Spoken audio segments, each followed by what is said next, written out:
What happens when a self-made CEO trades his corner office for a hairnet and a name tag? Quentin Talley built his catering company from a single food truck and a few handwritten menus.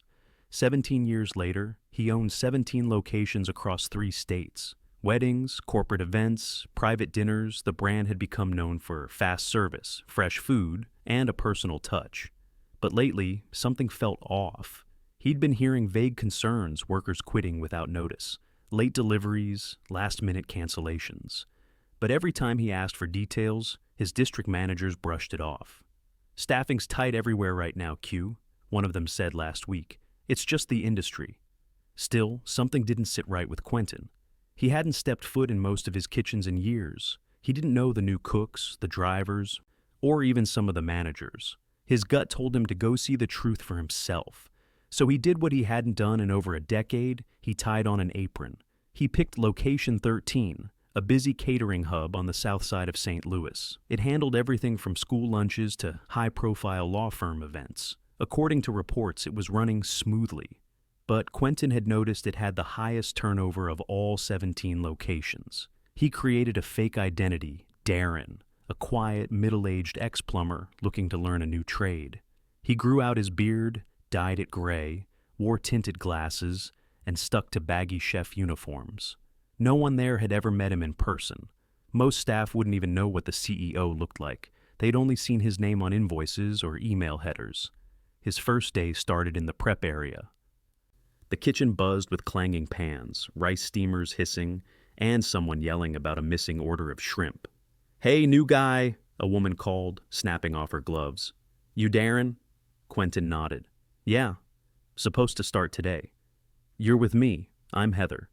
She was maybe 24, soft-spoken, with her long brown hair tied back in a messy bun. She wore a brace on her wrist, but still moved quickly through the prep line. "You ever diced onions before?" she asked. "A few," Quentin said, grabbing a cutting board. "Then you're promoted. Congrats." They both laughed. Despite the chaos, Heather was calm. She showed him how to portion trays, label containers, and pack cooler bags. She didn't complain once, even when the walk-in fridge was missing half their produce order. Around noon, a tall man stomped in from the back hallway. He had a deep smoker's voice and a thick apron that looked like it hadn't seen a wash in weeks. "Where's the damn quinoa?" he barked. Heather flinched. "We're short on grains today, Mike. I'm subbing in couscous for the vegetarian trays." "You think I asked you for your opinion?" he snapped. "Do you even know how to run a hotline?" Heather didn't answer. She just turned back to her prep station. Quentin kept his eyes on his cutting board. That was the head cook, Mike. According to the schedule, he ran both the kitchen and event packing. He was supposed to be the one training Darren, but he hadn't even said hello. By the end of the day, Quentin's hands were sore and his back ached, but he'd learned a lot. Heather had been the one guiding him through everything. Even as she got yelled at by Mike half a dozen times for things like chopping too slow or standing in the way. Before leaving, Quentin saw her sitting alone outside, rubbing her stomach with one hand. He noticed the slight swell under her apron, pregnant, and still working double shifts with a wrist brace. The next morning, Quentin came in early. Heather was already there, slicing fruit trays. "Hey," he said, tying on his apron. "You always get in this early?" She smiled tiredly. "I do the morning prep, then the midday delivery. Sometimes I double back for evening dishes." He paused. "That sounds like 3 people's jobs." Heather shrugged. "We're short-staffed." "Why?" She hesitated. "People quit, or they get fired. Some just stop showing up." "And Mike?" Quentin asked carefully. "He's been here a while?" She glanced toward the back. "Yeah, he's been here."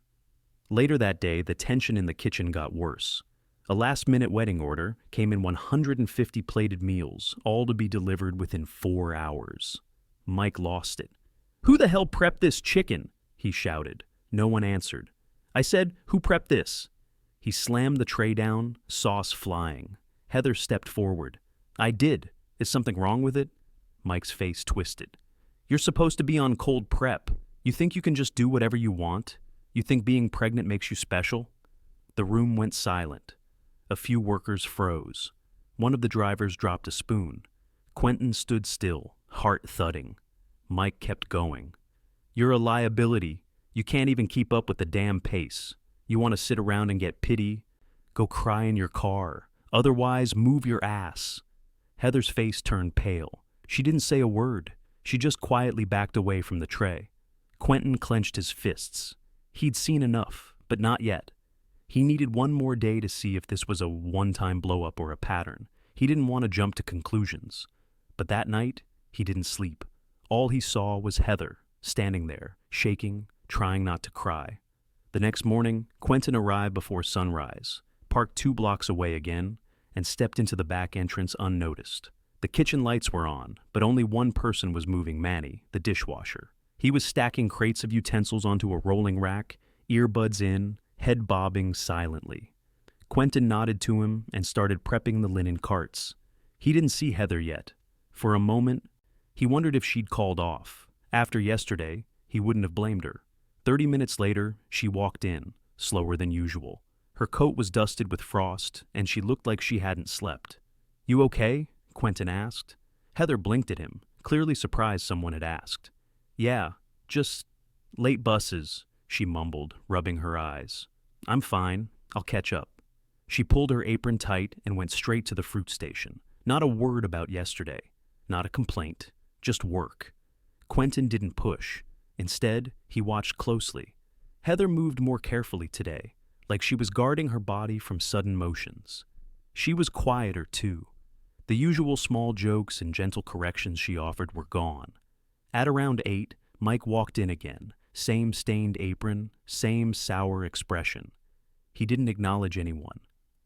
Just grabbed a clipboard, grunted at the calendar, and started barking orders about a pharmaceutical conference order, due by 11. "Don't screw this up like the chicken yesterday," he called out. No one answered. While the team packed up the catering bins, Quentin noticed a younger guy in the back corner, tall, lanky, barely looked 20. He was loading hot trays into thermal carriers and kept glancing nervously toward Mike. "You new too?" Quentin asked, walking over. The kid nodded. "Sort of. My second week. You liking it so far?" He hesitated. "It's a job. I'm trying to stick it out." "Name's Darren," Quentin said, offering a hand. "DeAndre," he replied, shaking it.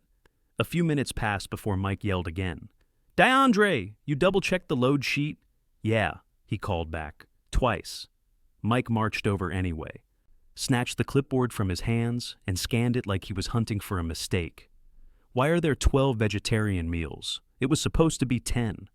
"The client called this morning and added 2, DeAndre said, trying to stay calm. "I talked to dispatch." Mike narrowed his eyes. "You don't make those changes without clearing them through me." "I did. I told dispatch to mark it. They said, 'Are you calling me a liar?'" DeAndre looked stunned. "No, You don't go around me. You don't take initiative. You do what you're told." Quentin watched the exchange silently. DeAndre took a small step back, gripping the edge of a cart. His shoulders were tense. "Go mop the loading dock, now." "But the van's not packed." Did I stutter? DeAndre glanced at Heather, then at Quentin. Then he dropped his gloves and walked out to the back. Quentin turned to Heather. "That normal?" She didn't look up. "He picks someone new every week." "Why does no one say anything?" Heather finally met his eyes. "Because the last guy who did got written up for insubordination. 2 write-ups and you're fired. That's how it works here." Quentin felt a deep chill settle through his chest. At 10:40, a driver called in, sick. The order for the pharmaceutical conference was ready, but there weren't enough people to deliver it. Heather offered to drive it herself, even though she hadn't been scheduled for a route. "I'm already familiar with the layout," she said, "and it's just one big drop." "You sure you're up for it?" Quentin asked quietly. She gave a slight nod. "It'll be fine. I've done worse." Mike didn't offer help.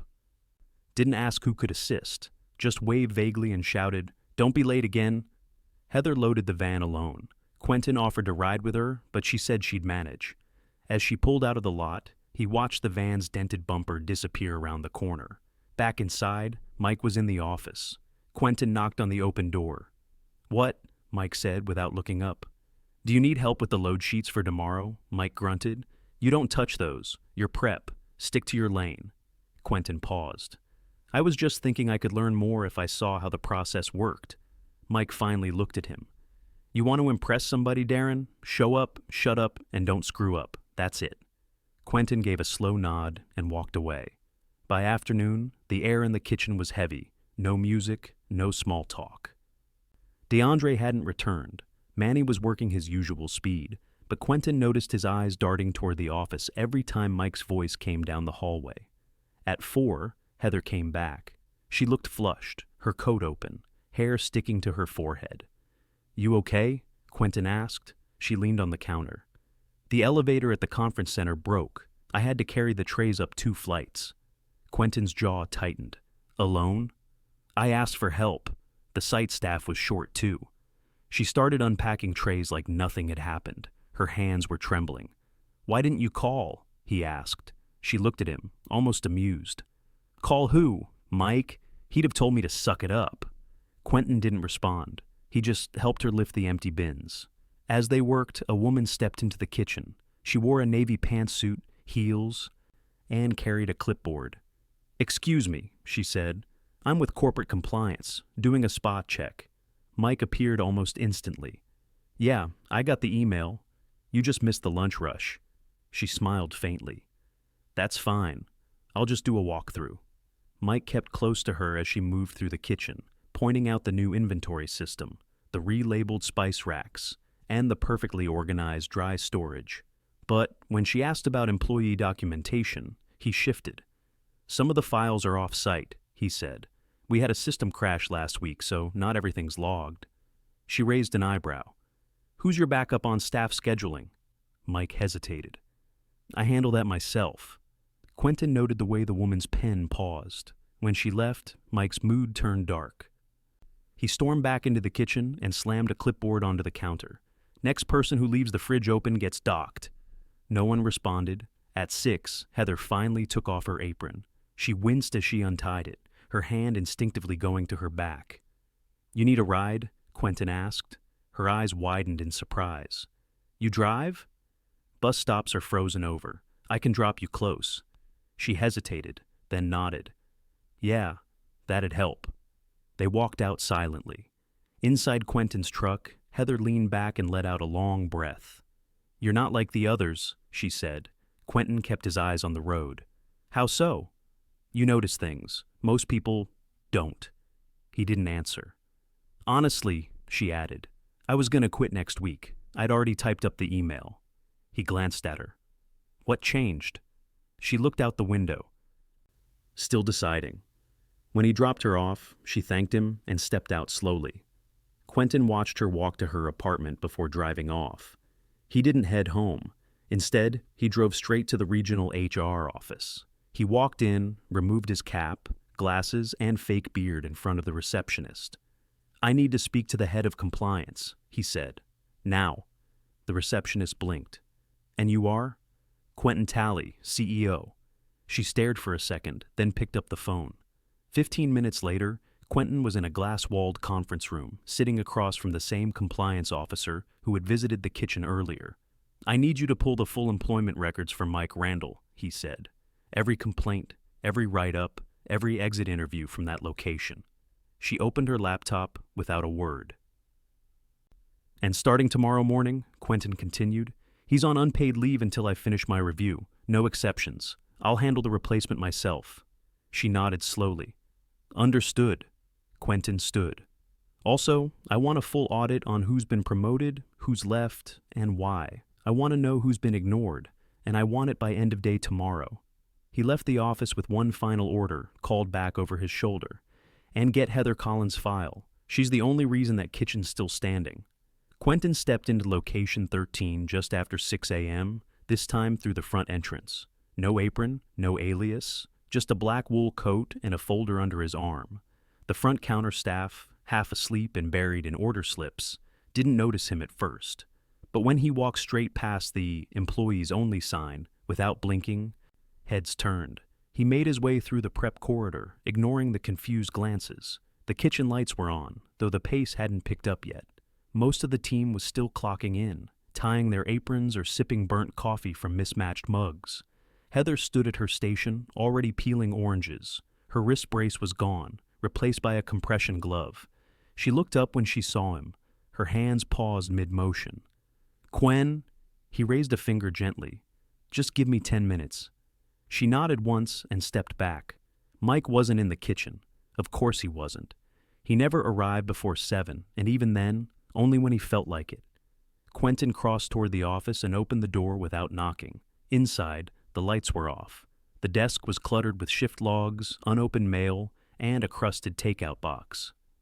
A cheap motivational poster, "Excellence is a habit," hung crooked on the wall above it. Quentin placed the folder on the desk, took out 2 typed forms, and left them neatly stacked on top. A signed disciplinary notice and an immediate suspension letter. Then he walked back into the kitchen. "Everyone," he said, raising his voice just enough to carry, "if you can pause for a minute, I need your attention." The noise dimmed. Knives stopped chopping. The door to the walk-in swung shut behind a prep cook who just stepped out. "I'm Quentin Talley," he said, "founder and CEO of this company." Manny, standing near the dish pit, dropped a ladle on the floor. DeAndre, now back after 2 days off, blinked in disbelief. Heather stood motionless. "I've been working here the past few days under a different name. I wanted to see what was happening on the ground level. What I saw," he paused, "was hard to watch." Nobody spoke. "Some of you worked with focus, patience, and care under conditions that no one should have to accept. And others," he looked toward the hallway, "abused their power, belittled their team, and ran this place like a fiefdom." Heather took a slow breath, still gripping her paring knife. "Mike Randall is no longer in charge," Quentin continued. "He's been placed on immediate suspension pending full review. A new supervisor will be here by end of day. Until then, I'll be overseeing operations myself."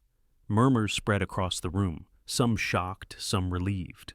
"We're also conducting a full audit of complaints filed over the past year. If you've submitted anything that didn't get a response, we'll find it. If you were too afraid to report something, you'll have another opportunity to speak this time directly to someone who listens." He looked at Manny, then at DeAndre, then, finally, at Heather. "And for those of you who've carried this team on your backs, that stops today." Heather wiped her hands on her apron. Her eyes were glossy, but she didn't look away. Quentin stepped aside and let the kitchen return to motion. He didn't need to say more. By 8, the tempo had shifted. Without Mike's shouting, the kitchen felt quieter, but not slower. Tasks moved more efficiently. People coordinated instead of ducking orders. DeAndre stepped up to manage the event log, and Heather took charge of the prep schedule without being asked. At 10, a van from HQ pulled into the lot. A middle-aged woman in a sharp blazer stepped out Carla, the interim general manager Quentin had called in the night before. She didn't waste time. Within 10 minutes, she'd reviewed the standing inventory, checked the last 3 days of delivery logs, and pulled aside the shift leads. Quentin watched her work, then joined her in the office. "How bad is it?" she asked, opening her laptop. "Worse than I expected," he said. Mike was suppressing complaints. He had full control of scheduling, inventory approvals, and even write-ups. No one challenged him because they were afraid of retaliation. Carla nodded slowly. "I've seen this before. You put one person in charge of too many levers, and even decent systems can rot. I want every team member interviewed, one-on-one, no managers present. And I want anonymous feedback options reinstated company-wide." "Done." He stared at the desk for a moment, then added, "Heather runs circles around most supervisors I've seen, quietly, relentlessly. She needs support, and if she wants it, a path into leadership." Carla looked up. "She's the one who stepped in to train you?" He nodded. Didn't hesitate, even with everything she had going on. Carla typed a note without asking further. By noon, a new energy pulsed through the back line. With Carla handling admin and Quentin floating between stations, the team moved quickly to fulfill a last-minute hospital catering request. Heather coordinated packing, DeAndre sorted the thermal crates, and Manny took initiative clearing prep trays before anyone had to ask. At one point, Quentin caught Heather checking the inventory clipboard and adjusting labels on the sauce batch. He walked over. "You didn't have to come in today," he said quietly. "I wouldn't have blamed you." "I thought about it," she replied, still scanning the log. "But I needed to see if it was real." And she finally looked over, still deciding. He smiled faintly. "Fair." She hesitated. People have been trying to transfer out of this location for months. Some were told there weren't any openings. Others just stopped asking. Not anymore, he said. Anyone who wants to transfer gets a direct line to Carla, no gatekeeping. Heather exhaled, a small nod following. Also, he added, you're off the schedule tomorrow, full day paid, go rest. I can't afford, you can, it's already approved. She didn't thank him. She just looked at him for a long moment, then turned back to the clipboard. At 4, the first round of interviews began. Carla took over the break room and conducted each session in private, doors closed, no interruptions. By 6, she had 10 pages of notes and a list of flagged issues, backlogged maintenance requests, unpaid mileage claims, and multiple reports of Mike threatening write-ups over minor mistakes. Quentin stayed until the last van returned. He helped unload empty bins, wipe down counters, and toss trash without being asked. No one treated him like a CEO now. They treated him like part of the team. As the staff began to clock out, Heather approached him near the lockers. I read the policy manual last night, she said. He raised an eyebrow. That sounds like a rough night. It says employees can request reassignment to a different department after 90 days if performance is satisfactory. That's correct. I want to apply. For what? Training and development. Internal. I want to help onboard new hires, show them how things work, the right way. He didn't respond immediately. Then he nodded once. We'll build the role around you.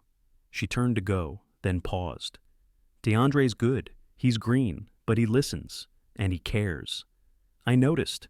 Don't lose him. I won't.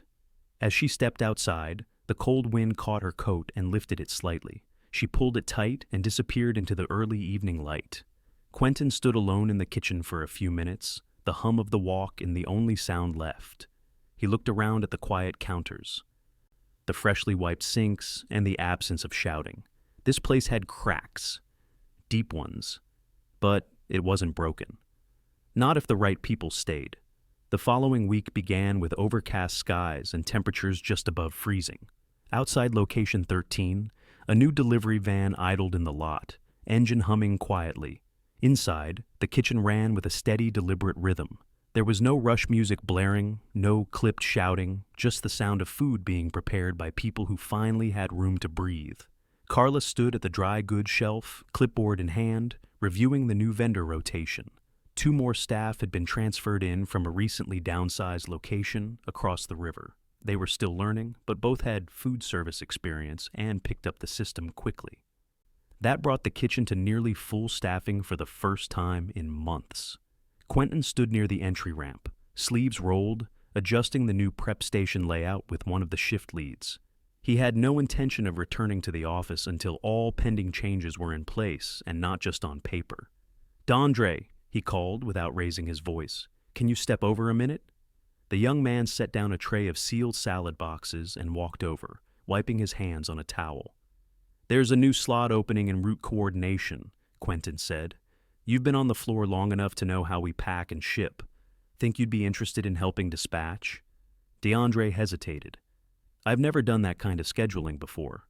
"You won't be doing it alone," Quentin said. "But you've got instincts. You notice when bins are missing, when trays aren't sealed right. That's how mistakes get caught." DeAndre looked over at the chalkboard with the day's stops. "Yeah, I'd like that. Start shadowing Carla this afternoon. She'll show you the back end." As DeAndre returned to the line, Carla closed her clipboard and joined Quentin by the sink. "He's sharp," she said. "Still green, but focused." "He listens," Quentin said. "That's half the job."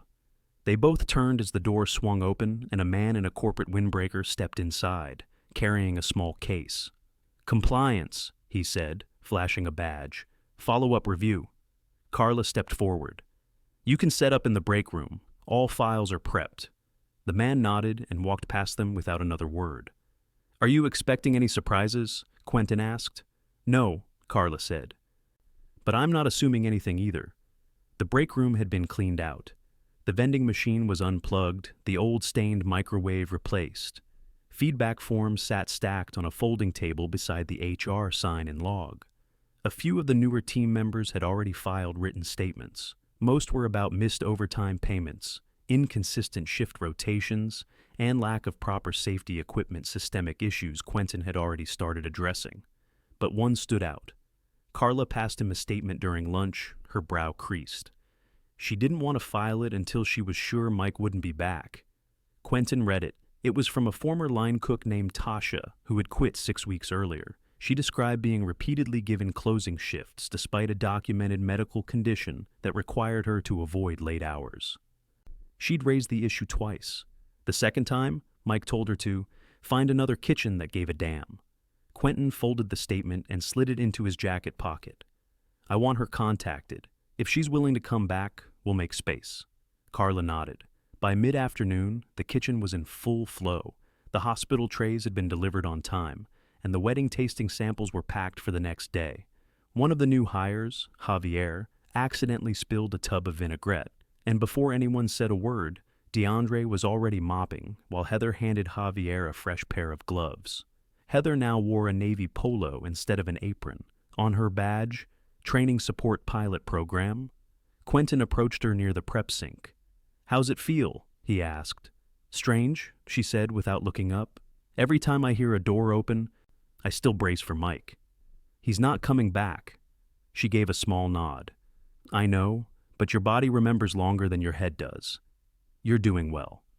I've got 3 new hires starting next week, she said. One's fresh out of culinary school.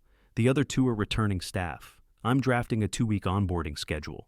Send it to Carla when you're ready. We'll roll it out company-wide if it works. I'm not doing this to get noticed, she said quickly. I know, Quentin said. That's why it matters. Just after 4, Carla stepped outside to take a call. When she returned, she motioned Quentin over to the office.